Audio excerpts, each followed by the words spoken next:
बादशाह ने ऐलान किया कि मेरी सल्तनत में जो सबसे बड़ा बेवकूफ हो उसे पेश करो। बादशाह भी बादशाह ही तो होते हैं। खैर, हुक्म था और बेवकूफ के नाम से सैकड़ों लोग पेश कर दिए गए। बादशाह ने सबका इम्तिहान लिया और फाइनल राउंड में एक शख्स कामयाब बेवकूफ करार पाया। आगे क्या हुआ इस हवाले से हम आपको बताते हैं, लेकिन तो जनाब बादशाह की कहानी जारी है जिसने सबसे बड़े बेवकूफ को ढूंढ लिया। बादशाह ने अपने गले से एक कीमती हार उतारकर उस बेवकूफ के गले में डाल दिया। वो बेवकूफ एजाज पाकर अपने घर लौट गया। एक अरसे बाद वो बेवकूफ बादशाह से मिलने के ख्याल से आया। बादशाह मरजुल मौत में आखिरी वक्त गुजार रहा था। बादशाह को बताया गया कि बादशाह ने अज़्न मुलाकात बख्श दिया। बेवकूफ हाजिर हुआ। बादशाह सलामत, आप लेटे हुए क्यों हैं? बादशाह मुस्कुराया और बोला, मैं अब उठ नहीं सकता क्योंकि मैं एक ऐसे सफर पर जा रहा हूँ जहाँ से वापसी नहीं होगी और वहाँ जाने के लिए लेटना भी जरूरी है। बेवकूफ ने हैरत से पूछा कि वापसी नहीं आना, क्या हमेशा वहीं रहना है? बादशाह बेबसी से बोला, हाँ, हमेशा वहीं रहना है।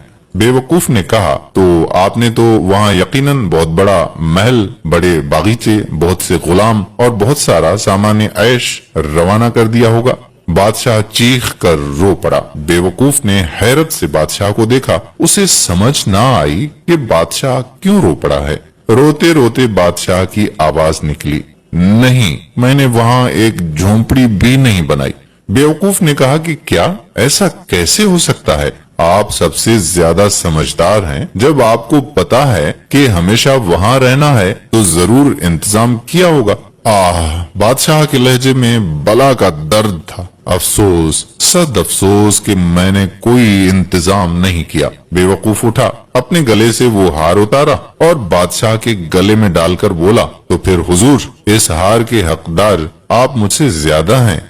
दोस्तों, इंसान इस आरजी जिंदगी के ऊंचे मकाम पर पहुंचने की हर मुमकिन जिदोजहद से गुरेज नहीं करता, जो हर एक के लिए लोहे के चन्ने चबाने के मुतरादिफ है, मगर दायमी जिंदगी का आला मकाम जो बड़ी आसानी से ना सही मगर कोशिश से हर कोई पा सकता है। तो हमें आने वाली जिंदगी के लिए तैयारी कर लेनी चाहिए और उस तैयारी के लिए आज से ही ये अपने साथ वादा करना चाहिए कि हम जहाँ जाने वाले हैं उस दुनिया के लिए, आखिरत के लिए हमने माल इकट्ठा करना है और कैसे करना है ये आप सब लोग जानते हैं। उम्मीद करते हैं कि आप हमारी बातों पर जरूर अमल करेंगे और इस वीडियो को लाइक करेंगे, शेयर करेंगे और नीचे दिए गए कमेंट बॉक्स में अपने कमेंट्स भी जरूर तहरीर करेंगे।